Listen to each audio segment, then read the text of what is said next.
হে জগতবাসী, আজ আমি শামীম আলী চিশতি আপনাদের সামনে একটি আলোচনা নিয়ে আসলাম।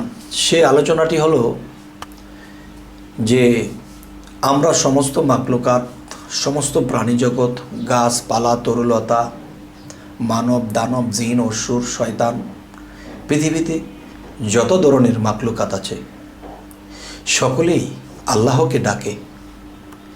তো একটা বিষয় হলো কি, যে আল্লাহকে যে ডাকে বা আমরা ডাকি, তাহলে আল্লাহ কাকে ডাকে?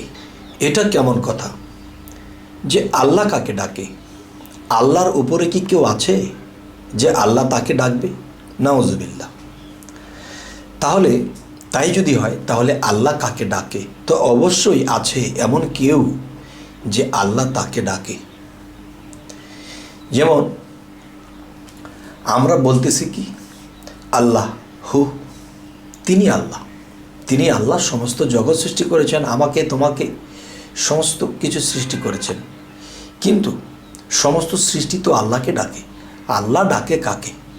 সেই বিষয়টি হলো মুহাম্মদ সাল্লাল্লাহু আলাইহি সাল্লাম যখন আল্লাহর ইবাদত করত, আল্লাহর সাধনা করত, আল্লাহর কর্মগুলো করত, আল্লাহর সাধনা, আল্লাহর কর্মগুলো যখন করত, তখন আল্লাহ হযরত মুহাম্মদ সাল্লাল্লাহু আলাইহি সাল্লামের ডাকে, ভক্তিতে, প্রেমে যখন আল্লাহ খুশি হয়ে যেত, তখন আল্লাহ তাকে বন্ধু বলে ডাকত।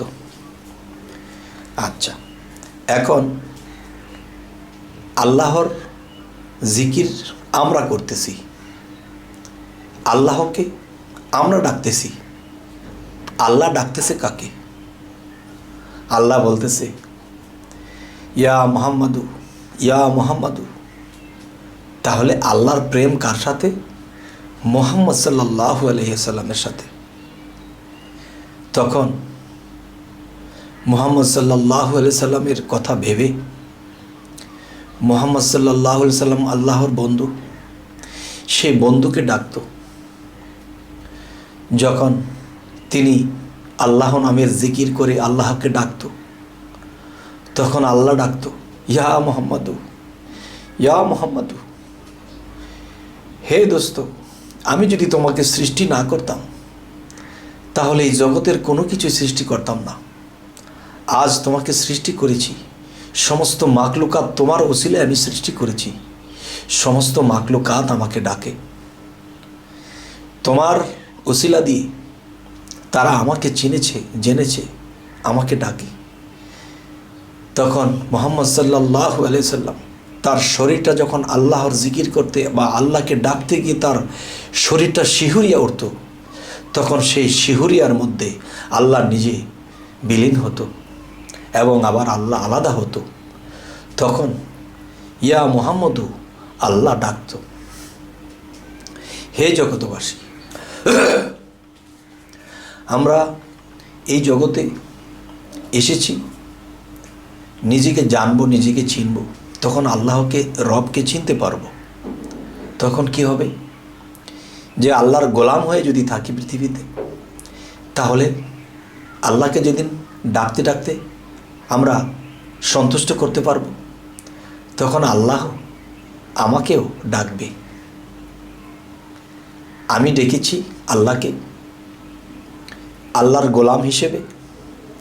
যদি কখনো আল্লাহ সন্তুষ্ট হয়ে যায়, তখন আল্লাহ আমাকে ডাকবে বন্ধু হিসেবে, আপনাকেও ডাকবে বন্ধু হিসেবে। তবে হে জগতবাসী,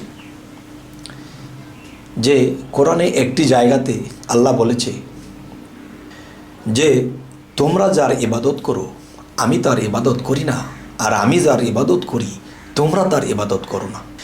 জীবনের প্রথম দিক দিয়ে কোরআনে এই আল্লাহর বাণীর এই বিষয়টি পড়েছি, কিন্তু বুঝতে পারি না কিরে, যে আল্লাহ এটা কি বলে যে আমি যার ইবাদত করি তোমরা তার ইবাদত করো না, আর তোমরা যার ইবাদত করো আমি তার ইবাদত করি না। তাহলে বোঝা গেল কি, আমরা যখন আল্লাহর ভজনা করি, আল্লাহকে ডাকি, আল্লাহকে মানি, আল্লাহ যখন সন্তুষ্ট হয়, তখন আল্লাহও কিন্তু বান্দাদেরকে ডেকে বলে যে তোমরা যখন আমাকে ডাকো আমাকে পাইতে আমাকে সাধনা করো, তখন আমিও তোমাদের কি লাগে, কোথায় কি দরকার আমিও দিয়ে থাকি। তোমরা যেমন আমার কাজ করতেছো, তেমনি আমি আল্লাহ তোমাদের কাজ করে থাকি। সুবহানাল্লাহ। আর এটা কি বলা হয়েছে, তোমরা যার ইবাদত করো আমি তার করি না, আমি যার ইবাদত করি তোমরা তার করো না। হে জগতবাসী, আজকের এই আলোচনার যে মূল এই বিষয়টি হলো যে আমরা যখন বাবা বলে ডাকি, তখন বাবাও কিন্তু আমাকে বাবা বলে ডাকে। মাকে যখন মা বলে ডাকি, তখন মাও কিন্তু আমাকে বাবা বলে, বা মেয়ে হলে মা বলে ডাকে। তবে এখান দিয়ে যদি আমরা বুঝতে পারি যে বাবা মার কাছে চাইতেও হয় না, বাবা মা যখন দেখে আমার সন্তানের এটা লাগবে, আর সন্তান যদি প্রিয় হয়, তখন সন্তান চাইবার আগে সেটা পৌঁছে দেয়। তো আল্লাহ যদি এর চেয়ে হাজার গুণে দয়াশীল, আল্লাহ যদি এর চেয়েও দয়াশীল মায়াশীল বেশি হয়ে থাকে, তাহলে আল্লাহর কাছে চাইতে হয় না, আল্লাহ নিজেই সামনে হাজির করে দেবে। তবে হে জগতবাসী, আজকের এই আলোচনায় যা বোঝাতে চাইলাম যে আল্লাহ কোরআনে এই কথাটিও বলেছেন, তুমি যা করবা তুমি ঠিক তা পাবা।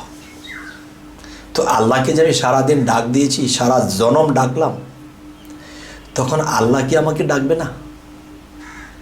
আল্লাহ সন্তুষ্ট হয়ে একদিন আমাকেও ডাকবে। যাই হোক, এই কথাগুলো জ্ঞানী লোকেরা অবশ্যই বুঝে নেবে। এই কথাগুলো শরীয়তের ধারা রেখে বলা হয়েছে। হাকিকত ও মারেফতের ধারায় যদি বলা হয় তাহলে বিশৃঙ্খলা হতে পারে। তবে আশা করব জ্ঞানী সম্প্রদায় এই কথাগুলো জায়গা মতো বুঝে নেবে। তবে আমাদের এই চ্যানেলের আলোচনা যদি আপনাদের ভালো লাগে তো অবশ্যই সাবস্ক্রাইব করে রাখুন, পরবর্তীতে আপনাদের কাছে বাকি আলোচনাগুলোও যেন পৌঁছে যায়। তো সকলেই ভালো থাকবেন। আল্লাহ হাফিজ।